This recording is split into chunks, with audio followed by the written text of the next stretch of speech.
Bonsoir à mes téléspectateurs d'Afrique Sport TV, un plaisir de vous retrouver dans votre journal du soir, le journal du soir d'Afrique Sport qui vous informe juste vrai. Nous allons débuter comme d'habitude avec le sommaire. Le faux suspense prendra fin mercredi. Ce samedi, la Fédération marocaine de football a annoncé que le successeur de Vaja Lilovic au poste de sélectionneur va être présenté à la presse ce mercredi. En Angleterre, Manchester United ne brille pas mais enchaîne enfin. Les Red Devils sont allés décrocher un court succès sur la pelouse de Southampton samedi en ouverture de la 4e journée de Premier League. Toujours avec les Red Devils, le début de saison de Manchester United enflamme les débats en Angleterre. Patrice Evra, ancien joueur de la maison mancunienne, a été invité dans les colonnes de Sun à se prononcer sur certains joueurs, à commencer par le capitaine Harry Maguire et Cristiano Ronaldo. Dimanche, le Paris Saint-Germain reçoit l'AS Monaco en clôture de la 4e journée de Ligue 1. Avant la rencontre, Donnarumma a accordé une interview à Prime Video sur la relation entre Kylian Mbappé et Neymar.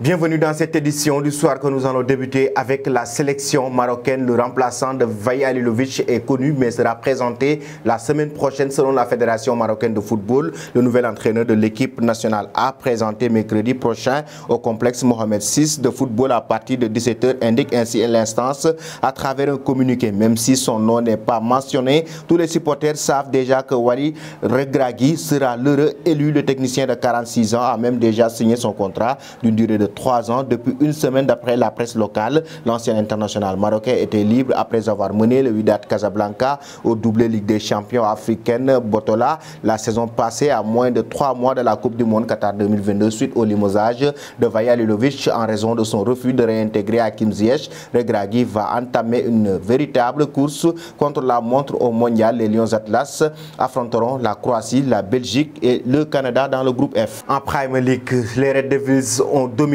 Southampton mais difficilement sur le compte de la 4e journée de la Premier League. Sur sérieux et un but de Bruno Fernandes à la 55e minute de jeu ont suffi aux hommes d'Erik ten Hag qui s'offre une seconde victoire cette semaine après celle de Liverpool lundi. 2 buts à 1 et remonte provisoirement à la 6e place du classement. Les Saints sont 13e si le coach mancunien a aligné exactement le même 11 de départ que contre les Reds de Liverpool. L'entame du match de ces hommes a été bien différente malgré la prudence des Saints.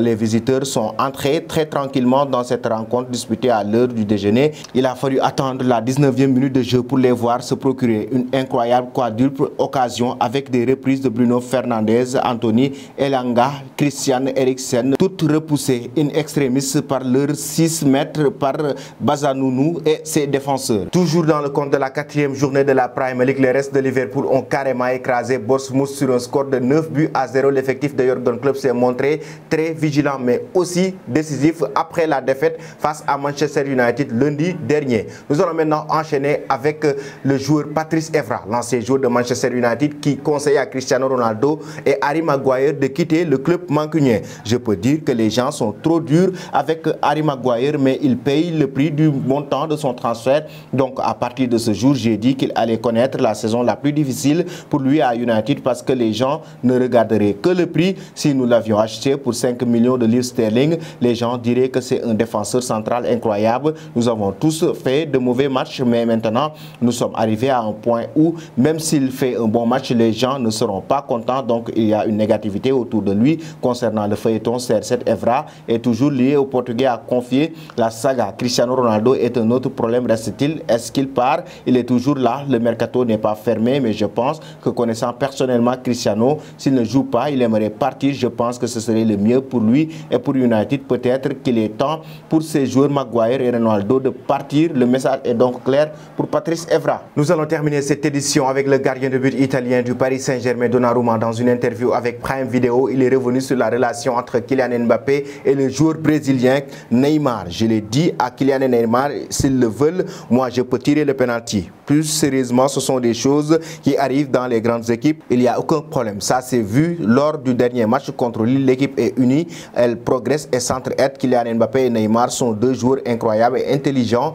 Ils ont de très bons rapports. L'important était de tirer cela au clair et d'être unis. Nous devons tirer dans le même sens pour atteindre nos objectifs. C'est le plus important, à expliquer le gardien italien. Voilà, chers amis téléspectateurs d'Afrique Sport TV, c'était tout pour votre journal du soir. Avant de vous quitter, la question concernant Maguire et Cristiano Ronaldo doivent-ils quitter le club de Manchester United? Selon vous, en même temps, Liverpool va-t-il revenir en force pour remporter la Premier League? Merci et bonne fin de soirée.